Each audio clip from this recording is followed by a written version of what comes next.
Dhenkanal town निकटस्थ Rameshwarpur ठारे द्वितीय अष्टप्रहरी नाम संकीर्तन उपलक्षे एक कलश शोभायात्रा अनुष्ठित हो जाइछि।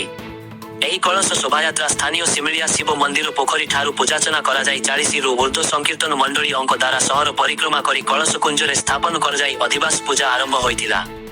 कुंजरे ठाकुर माननकु 1 क्विंटाल रूपारे सजा जाइछि। रूपा मुकुट, रूपा मयूर, रूपा छता, रूपा ड्रेस और विभिन्न प्रकार रूपा सामग्री सह भोग लागि करा जाइछि।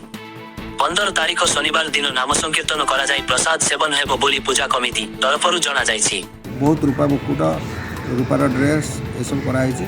ये 3 दिन धरी चलिबो। बहु आडंबरपूर्ण भाव कराऊँगी आउ समस्त निवेदन कर समस्त आसतु 15 तारिख संध्या बेलू दर्शन करूँ देखूँ ठाकुर को कृपा लाभ करूँ। सेहीपरि 16 तारिख दिन बैठक कीर्तन और नगर कीर्तन सह दहीहांडी भंगाजिबो। पूजक जगन्नाथ त्रिपाठी समस्त नीतिकांति पूजार्चना करुछंती। सभापति विभास चंद्र पुहाण और संतोष साहू तत्वावधान में पूजाक्रम सुचारू प्रतिपादन हेउथिबा बेले कर्मकर्ता जगन साहू, सुब्रत बेहेरा, टुटू साहू, विश्वजित बेहेरा, बीरबल राउत, सुब्रत महागुट, दीपू लिपू, सरोज प्रधान समेत रामेश्वरपुर ग्रामवासी सहयोग में कार्यक्रम करा जाउछि।